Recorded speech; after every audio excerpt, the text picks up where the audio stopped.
स्वामी जी, एक प्रश्न गुरु पूजन के बारे में है आगे का।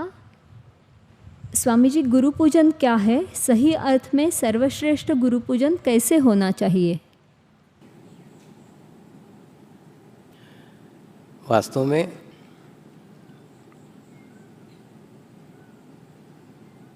गुरु पूजन निमित्त है।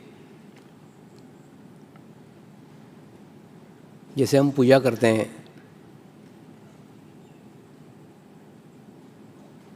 तो पूजा में पहले जो भगवान पे फूल चढ़ाए रहते हैं वो निकालते हैं, उनको सूंघते हैं। उसके बाद में फिर एक एक मूर्ति को थाली में लेते हैं, फिर उसको पानी से धोते हैं, फिर दूध से धोते हैं, फिर पानी से धोते हैं, फिर उसको पोंछते हैं, पोंछ करके फिर वहीं स्थापित करते हैं जहाँ से उसको उठाया था। उसका स्थान भी निश्चित होता है। उसके बाद उसको चंदन लगाते हैं, हल्दी कुंकू चढ़ाते हैं, फूल चढ़ाते हैं, फिर उसके सामने प्रसाद दिखाते हैं, अगरबत्ती जलाते हैं, आरती करते हैं, कपूर जलाते हैं। ये सब क्रियाएं जब हम करते रहते हैं तो हमारा एक ही उद्देश्य रहता है कि हम हमारे इनसाइड, अपने अंदर की ओर की जर्नी, अंदर का ओर का प्रवास करते रहते हैं।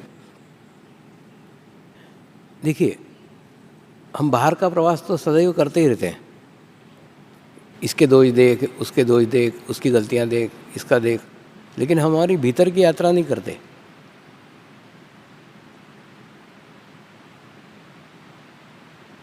हम हमारी अंदर की यात्रा नहीं करते।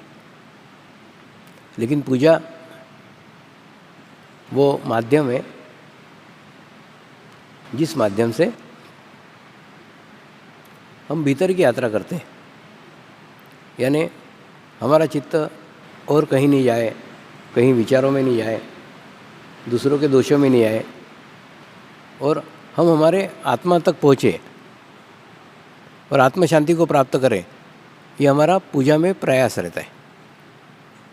ठीक उसी प्रकार से गुरु पूजा भी हमारे शरीर से गुरु रूपी आत्मा तक पहुँचने की प्रक्रिया है। तो वो क्रमबद्ध तरीके से धीरे धीरे करते करते करते करते करते हम हमारे आत्मा तक पहुँचे और हमारे आत्मा के भीतर ही हम हमारे गुरु के दर्शन करें। यह स्थिति अगर हमको गुरु पूर्णिमा में प्राप्त होती है तो वो सही अर्थों में गुरु पूजन कहलाएगा। कई बार व्यवस्था में, अरेंजमेंट में, सुविधा में, इन सब बातों की तरफ हमारा ध्यान समय समय पे बढ़ते रहता है और हम हमारे मूल उद्देश्य से ही भटक जाते हैं कि हम यहाँ आए किस लिए। तो अपने मूल उद्देश्य को कभी मत छोड़ो कि हम मूल उद्देश्य से यहाँ किस लिए आए। और दूसरा, सदैव मैं कहता हूँ कि ये समूह, यह सामूहिकता, ये कलेक्टिविटी, ये कोई साधु संतों की कलेक्टिविटी नहीं है। हिमालय से आए हुए ऋषि मुनि या कॉन्फ्रेंस नहीं कर रहे हैं। यहाँ समाज से आए हुए प्रतिनिधि कॉन्फ्रेंस कर रहे हैं। तो जो समाज में होगा, समाज में जिस टाइप के आपको लोग मिलते होंगे उस टाइप के सब लोग यहाँ भी मिल सकते हैं और मिलेंगे। लेकिन हमको अच्छे लोगों का सामूहिकता में जाने का है, अच्छे लोगों के कलेक्टिविटी में जाने का है। तो अच्छे लोगों की पहली पहचान बताता हूँ कि वो अच्छे लोग किसी की भी बुराई नहीं करते। जिस प्रकार से एक आधी गंदी नाली अपने को पास से गुजर रही है या अपन गंदे नाली के पास से गुजर रहे हैं तो नाक को रुमाल लगा के निकलते कि नहीं, उसी प्रकार से किसी भी साधक ने किसी भी की बुराई करना चालू किया तो आप उससे 2 हाथ पहले दूर हो जाओ। 2 हाथ पहले दूर हो जाओ है ना। वो उसका चित्त तो खराब करके रखा ही हुआ है, वो आपका भी चित्त खराब कर रहा है, आपके अंदर कचरा डाल रहा है, आपके अंदर गंदगी डाल रहा है। तो यह अध्यात्म की पहली सीढ़ी है कि किसी के दोष मत देखो। तो उन दोषों की तरफ आपका चित्त बिल्कुल नहीं जाना चाहिए, ये ध्यान रखो। तो ऐसे आप अपने आप को अगर रख करके पूर्ण गुरु पूर्णिमा अटेंड करते हो तो सचमुच आपका सही अर्थों में गुरु पूजन होगा।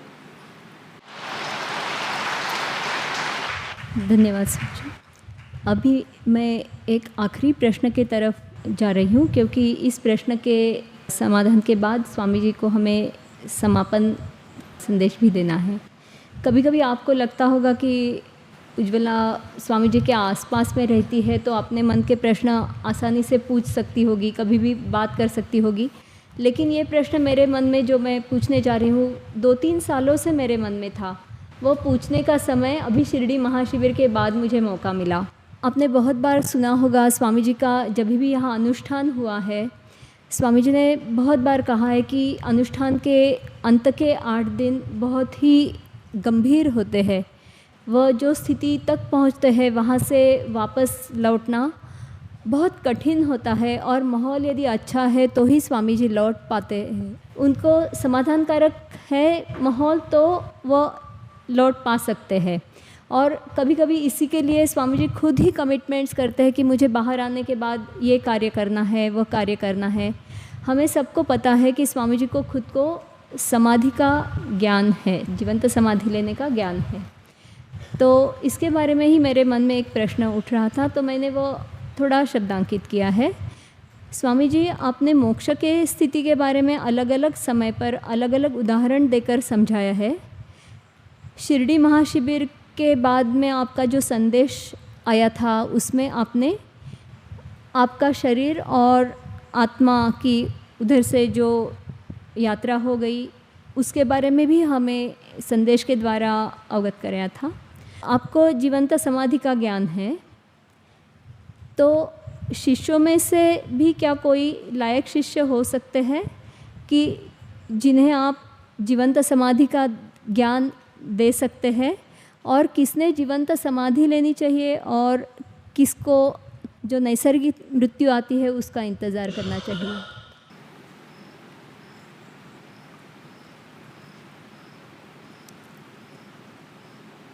मेरे नाना जी को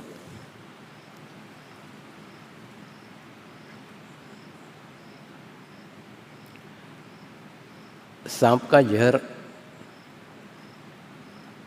उतारने का मंत्र याद था।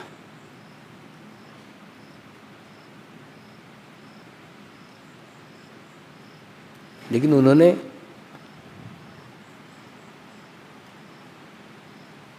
उस मंत्र का ज्ञान अपने लड़के को नहीं दिया। कई बार बचपन में मेरे मन में प्रश्न आता था और बाद में उनकी मृत्यु हो गई, लेकिन वो ज्ञान अपने साथ ही लेके चले गए। तो मुझे बचपन में प्रश्न आता था कि इन्होंने किसी को सिखाया क्यों नहीं। कम से कम अपने लड़के को ही सिखाए जाते। इनको ये नॉलेज था, ये ज्ञान था।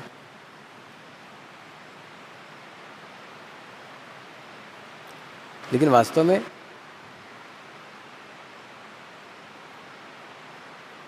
हिमालय में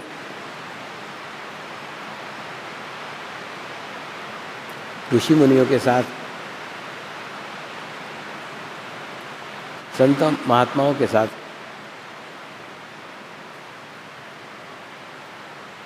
साधना करने के बाद यह जाना कुछ सुप्त ज्ञान प्रत्येक संत महात्मा में होता है, लेकिन वो अपनी इच्छा से किसी को वो ज्ञान दे नहीं सकता, क्योंकि उसकी इच्छा का उस ज्ञान के ऊपर कोई नियंत्रण नहीं होता। और कोई अन्य व्यक्ति ये जान भी ले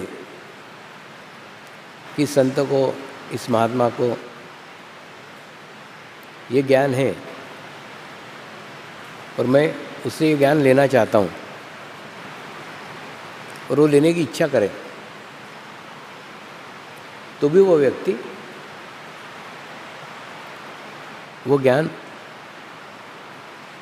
ले नहीं सकता। यानी ज्ञान देना और ज्ञान लेना, इन दोनों प्रक्रियाओं से परे वह ज्ञान है। जैसे यहाँ बैठ कर के अमेरिका में बैठे हुए व्यक्ति के बारे में संपूर्ण जानकारी प्राप्त करना, ये भी एक ज्ञान है। ये भी ज्ञान मेरे गुरु ने मुझे सिखाया नहीं, मैंने उनसे सीखा नहीं, और उनके पास था ये मुझे मालूम नहीं था। उसके बावजूद भी, और ना मैंने वो पाने की कभी इच्छा की थी, लेकिन जैसे ही मैं उनको समर्पित हो गया, उनका ज्ञान ऑटोमेटिकली ट्रांसफ़र हो गया। ठीक इसी प्रकार से जीवंत समाधि का ज्ञान भी इसी प्रकार का ज्ञान है। ये मेरे गुरुओं के पास था। वो गुरु उस अवस्था में महीनों तक बैठे रहते थे और महीनों तक ध्यान करते थे, महीनों तक मेडिटेशंस करते थे, लेकिन ये ज्ञान उन्होंने कभी मुझे सिखाया नहीं, कभी मैंने उनसे सीखा नहीं, और उनके पास था ये मुझे मालूम नहीं। लेकिन उसके बावजूद भी ये ज्ञान भी ऑटोमेटिकली ट्रांसफ़र हो गया। अभी हाल ही में एक घटना घटित हुई। शिरडी महाशिविर हो जाने के बाद दूसरे दिन शाम को मैंने जंगली महाराज के आश्रम में भेंट दी। वहाँ जाकर मुझे प्रसन्नता लगी, मुझे खुशी हुई कि वहाँ के साधु संतों ने मेरे साधकों की खूब तारीफ की थी।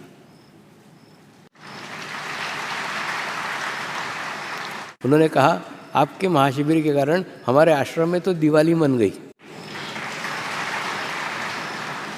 तो जिस प्रकार से एखादे माँ के सामने उसके बच्चों की तारीफ करो तो माँ खुश होती है, माँ प्रसन्न होती है, ठीक मेरी वैसी स्थिति थी। सब लोग मेरे तक नहीं पहुँच सकते, सब लोग मेरे को नहीं जान सकते, लेकिन सब लोग आप तक पहुँच सकते हैं और आप सब लोगों तक पहुँच सकते हो। तो आपका व्यवहार कैसा है, आपका अनुशासन कैसा है, आपका डिसिप्लिन कैसा है, आपका बर्ताव कैसा है, आपकी बातचीत कैसी है, आपकी वाणी कैसी है, आपका व्यवहार कैसा है, इन्हीं सभी से वो मेरा अंदाज़ा लगाते रहते। तो वहाँ आपका व्यवहार, वाणी, बर्ताव सब अच्छा था कि एक बार नहीं 10 बार सारे डिपार्टमेंट घुमा, उनके इंजीनियरिंग कॉलेज देखा, सब जगह एक ही सुर में आप लोगों की तारीफ चल रही थी। लेकिन वहाँ एक घटना घटी। वहाँ एक छोटा सा मेडिटेशन हॉल है। उस मेडिटेशन हॉल में उनके जो प्रमुख थे वो ध्यान करा रहे थे और एक छोटा सा आसन था और मुझे पता नहीं था, और मेरे साथ में जो लोग थे वो भी उतने अलर्ट नहीं थे, क्योंकि बाद में मैंने उन लोगों को ही डांटा, उनको ये डांटा कि वहाँ ध्यान चल रहा है तो मेरे को लेके क्यों गए। तो हुआ क्या, जैसे हम गए, 2 साधु बाहर आए, उन्होंने मेरे को अंदर लेके गए और मेरे को ले आके उनके गुरुजी के पास में बिठा दिया। उसके बाद में और 2 जने बैठ गए मेरे पास में। मैं वहाँ से हिल भी नहीं सकता था, वहाँ से उठ भी नहीं सकता था, और खूब विचित्र स्थिति हो गई। और इतने करीब करीब बैठ करके, इतने पास पास बैठ करके ध्यान करने की मेरे को आदत नहीं है। तो उसके कारण मेरे को कंफर्टेबल नहीं लग रहा था, मेरे को अच्छा नहीं लग रहा था, तो परिस्थितियाँ मेरे अनुकूल नहीं थी। लेकिन ध्यान में तो बैठना ही था, तो ध्यान में बैठा, लेकिन मेरी आत्मा मेरा साथ छोड़ के चली गई। जब उसको कंफर्टेबल नहीं लगा कि यहाँ नहीं बैठा जा सकता है, तो वो छोड़ के चली गई। और दूसरा, वो ऊपर से सब दिख रहा था, उन्हें हॉल का दृश्य दिख रहा था, वहाँ ध्यान चल रहा है वो दिख रहा था, सब दिख रहा था, लेकिन क्या बोलते हैं ना, शरीर पे उसका कोई इफेक्ट नहीं था, शरीर पे उसका कोई परिणाम नहीं था। और फिर वो शरीर कहाँ बैठा है उसका भी उसको कोई तकलीफ नहीं था, परेशानी था। उनका ध्यान भी समाप्त हो गया, सब समाप्त हो गया। उसके बाद में सब लोग उठ गए, मैं ध्यान में ही बैठा हुआ था। बाद में उनके जो गुरुदेव थे उन्होंने मेरे घुटने पकड़ के हिलाए, हमें ये उठो, ध्यान समाप्त हो गया। जब उन्होंने उठाया तो जैसे कहता शराबी लड़खड़ाते जाता ना, वैसे मैं लड़खड़ाते लड़खड़ाते वहाँ से उठा, क्योंकि उस स्थिति में जाना बहुत आसान है, 1 सेकंड के अंदर जाया जा सकता है, आत्मा शरीर को छोड़ के जा सकती है, लेकिन वापस आना खूब कठिन रहता है। तो उन्होंने हड़बड़ा के जब हिलाए तो बड़े मुश्किल से आया। आने के बाद में फिर पीछे उनके एक रूम थी, उस रूम के अंदर चर्चा हुई, बातचीत हुई। कहने का मतलब ऐसी विपरीत परिस्थितियाँ निर्माण हो गई थी कि उस स्थिति में आत्मा शरीर में रह ही नहीं सकती थी, कंफर्टेबल नहीं थी, तो वो छोड़ के चली गई। और उसके बाद में फिर नहीं, ऐसी स्थिति मेरे लिए नई नहीं है। ये 45 दिन के अंदर 45 दिन ऐसे ही रहता हूँ, मैं शरीर में रहता ही नहीं हूँ। यहाँ से ऊपर से सब तुम्हारे नज़ारे देखते रहता हूँ, तुम क्या क्या करते रहते हो, लेकिन शरीर में नहीं रहता है, शरीर वहीं अंदर रहता है। दूसरा, वहाँ पे क्या सेफ रहता है मालूम है? इसमें क्या खतरनाक था, मेरे आसपास 2-3 साधु बैठे हुए थे। शरीर और आत्मा, इसके बीच में एकदम पतली सी लाइन रहती है। पतली सी लाइन मतलब जैसे समझ लो एक चांदी का बारीक सा तार, हाँ, और उस बारीक से तार से वो तार भी कभी कहीं विजुअलाइज होता है, कहीं नहीं दिखता है। मतलब पूरे यात्रा में देखोगे तो एकदम पूरा सीधा तार दिख रहा है, ऐसा नहीं, कहीं दिखता है कहीं नहीं दिखता है, कहीं अदृश्य रहता है कहीं दृश्य रहता है, ऐसा तार रहता है। सिर्फ उस तार का ही संबंध उस शरीर के साथ रहता है। और जब आत्मा वापस आती है ना, तो उस तार के माध्यम से आत्मा उस शरीर के अंदर आती है। और कभी बाय चांस, कभी एक्सीडेंटली जो पड़ोस में बैठा हुआ व्यक्ति है वो या तो मेरे से आध्यात्मिक रीति से खूब ज़्यादा पावरफुल हो, तो हो सकता है मेरी आत्मा उसके अंदर ट्रांसफ़र हो जाए, या वो मेरे को पूर्ण समर्पित हो तो भी हो सकता है मेरी आत्मा उसके अंदर ट्रांसफ़र हो जाए। मतलब कहीं पे भी लाइन मिस हो सकती है। लेकिन ये 45 दिन में वो खतरा नहीं रहता, क्योंकि 12-12 फीट के पतरे आसपास ठुके हुए रहते, मेरे आसपास कोई नहीं रहता। तो जैसे टारगेट निश्चित रहता है कि नहीं, वैसे आत्मा का टारगेट निश्चित रहता है कि इसी शरीर में उतरना, तो वो बहुत आसान प्रक्रिया है। लेकिन वहाँ पे जो हुआ था वो कठिन था। दूसरा, यहाँ मैं मेरी इच्छा से जाता हूँ और वहाँ मजबूरी में जाया गया, ये परिस्थिति थी। तो ये सब जो प्रकार है ना, ये सब जो ज्ञान है ना, ये सुप्त ज्ञान है। और इस ज्ञान को कोई भी किसी को सिखा नहीं सकता और कोई भी किसी से सीख नहीं सकता। लेकिन जब आप गुरु के प्रति समरस हो जाते हो, यानी आपका अस्तित्व गुरु से अलग कुछ रहता ही नहीं है, शून्य हो जाता है, तो ऑटोमेटिकली ये सारी शक्तियाँ, सारा नॉलेज आपके अंदर खुद ब खुद ट्रांसफ़र हो जाता है। लेकिन इसको कोई भी सिखा नहीं सकता। एक दूसरा, जीवंत समाधि का ज्ञान होने के बावजूद भी गुरु तब तक जीवंत समाधि नहीं लेता जब तक उसके कार्य बाकी है, उसके कर्म बाकी है। लेकिन किसी शिष्य को अगर वो ज्ञान हो भी जाए तो पहली बात तो वो तब तक होगा ही नहीं जब तक उसके कर्म समाप्त नहीं होते। और समझ लो गुरु कृपा में हो भी गया तो भी उसको ये ज्ञान नहीं रहता ना कि अभी समाधि लेना चाहिए कि नहीं लेना चाहिए, उसको पता नहीं है, उसको आगे और पीछे के कर्मों की जानकारी नहीं है। इसीलिए जब तक वो शून्य अवस्था नहीं प्राप्त होती, जब तक वो स्थिति नहीं प्राप्त होती, तब तक गुरु से वो ज्ञान उसके अंदर ट्रांसफ़र होगा ही नहीं। तो ये सब जो नॉलेज, ये सब कुछ ज्ञान कि हम जो बातें कर रहे हैं, वो बातें उस ज्ञान की कर रहे हैं जो लिया नहीं जा सकता और जो दिया नहीं जा सकता, सिर्फ उसके अंदर गुरु के अंदर समाहित होकर ही आप प्राप्त कर सकते हैं। जैसे राम भाई बोलते हैं कि नहीं, कि बड़ी नाव के साथ आप आपकी छोटी नाव जोड़ लो, बांध लो, तो ऑटोमेटिकली बड़ी नाव की स्पीड छोटी नाव को खुद ब खुद मिल जाएगी। क्यों मिल जाएगी? क्योंकि आपकी छोटी नाव उस बड़ी नाव के साथ बंधी हुई है। तो वैसे जब तक बंधी हुई है मतलब इसने अपना अस्तित्व पूर्ण छोड़ दिया, अपना प्रयत्न छोड़ दिया, अपने प्रयास छोड़ दिए, सब कुछ वो बड़ी नाव पे छोड़ दिया। बड़ी नाव दौड़ेगी तो ये दौड़ेगी, वो खड़ी रह जाएगी तो ये खड़ी रहेगी। ऐसा जब संपूर्ण समर्पण उस छोटी नाव का बड़ी नाव के प्रति होता है, तभी बड़ी नाव की गति उस छोटी नाव को प्राप्त होती है। ठीक उसी प्रकार से जब तक आपका पूर्ण समर्पण उस माध्यम के प्रति नहीं होगा, तब तक उसके सुप्त शक्तियाँ आपके अंदर ट्रांसफ़र नहीं होगी। ये संस्कार है, ये किए नहीं जाते, खुद ब खुद हो जाते। और दूसरा, अगर आप उसके उपयुक्त हो गए, आप उसके पात्र हो गए, तो मैं रोकना चाहूँ तो भी मैं नहीं रोक सकता। पहली बात तो रोकना चाहूँगा ही नहीं, मैं ही चाहता हूँ कि ट्रांसफ़र हो, यही तो प्रयास है, यही तो प्रयत्न है। लेकिन उसके बावजूद भी मैं रोकना चाहूँ तो भी नहीं रोक सकता, माने मेरा उसके ऊपर नियंत्रण ही नहीं है और आपका भी उसके ऊपर नियंत्रण नहीं है। तो ये सब एक स्थिति के अंदर होता है, लेकिन वो स्थिति आपको ही आपकी प्राप्त करना पड़ेगी। मेरे को तो कभी कभी लगता है कि हिमालय तक पहुँचने तक के ही मेरे प्रयास थे, मेरे प्रयत्न थे। उसके बाद में जो कुछ हुआ है वो सब गुरु सानिध्य में, गुरु कृपा में खुद ब खुद घटित होता चला गया। लेकिन वहाँ तक पहुँचने के लिए तो कड़ी मेहनत करना पड़ी, कड़ी साधना करना पड़ी, कड़े प्रयत्न करना पड़े। वैसे ही है, आपको समरस होने के लिए आपको प्रयास करना पड़ेंगे, अपने प्रयत्न करना पड़ेंगे। दूसरा, उसके लिए मुझे सबसे बड़ा बात लगता है, नियमितता लाओ ध्यान में। ध्यान में नियमितता नहीं है, नियमित ध्यान नहीं करते। हो गए सालों हो गए, लेकिन ध्यान नियमित नहीं है। कभी करते हैं, कभी नहीं करते हैं, कभी ऐसा नहीं है। ध्यान में नियमितता लाओ तो उसकी परिपक्वता भी आपको आना लग जाएगी। ये बहुत सूक्ष्म प्रक्रिया है, एकदम से नहीं दिखेगी, लेकिन आपको उसका फर्क, आपको उसका इफेक्ट कुछ दिन बाद देना चालू होगा। नियमित ध्यान करो, उसका एक अलग प्रभाव आपके ऊपर पड़ेगा। तो नियमित ध्यान करो धीरे धीरे धीरे। और दूसरा, इन सब की इच्छा करके या इन सब की जानकारी प्राप्त करके कुछ मिलने वाला नहीं है। क्या बोलते हैं ना, जैसे भिखारी की भी स्थिति हो जाए तो वो राजा बन जाएगा, लेकिन भिखारी की अगर इच्छा करी उसने राजा बनना चाहिए, राजा बनना चाहिए, तो ऐसे सोच करके कोई राजा थोड़ी बनता है। तो मैं बोलता हूँ ना, आपकी स्थिति ऐसी बनाओ कि मेरी सारी शक्तियाँ आप में खुद ब खुद ट्रांसफ़र हो जाए।